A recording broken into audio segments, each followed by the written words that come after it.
Cuando estás en el Ford Mustang convertible Mustang GT 5.0 modelo 2020, en el volante vas a encontrar estos botones y vas a hundir este que está aquí. Cuando hundes este que está ahí, te sale esta pantalla.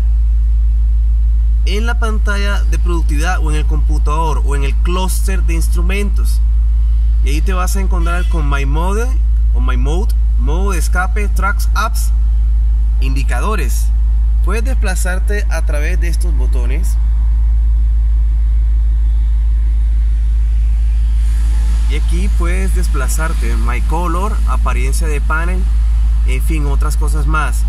Pero ahora vamos a ir a modo de escape. Y en modo de escape, aquí puedes cambiar el sonido de tu exhausto o de tu motor. Modo silencioso, modo normal, modo deportivo y modo pista. Solamente para uso en pista, ver manual cuando sea el modo pista. Eso quiere decir que puedes cambiar el sonido de tu motor, el sonido de tu exhausto. Lo puedes variar en 4 formas y deliciosas formas diferentes de escuchar este espectacular sonido del motor del Ford Mustang GT 5.0 modelo 2020. Quizás no te vendría mal este famoso, tradicional e histórico deportivo totalmente renovado, con líneas definitivamente deliciosas, futuristas.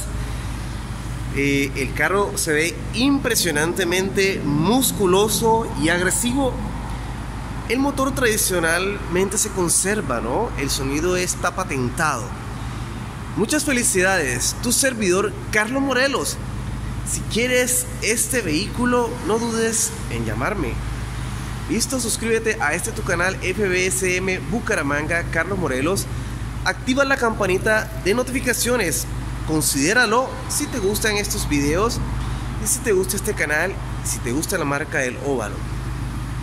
Esta es una de tantas tecnologías que tiene este Ford Mustang convertible 5.0 modelo 2020.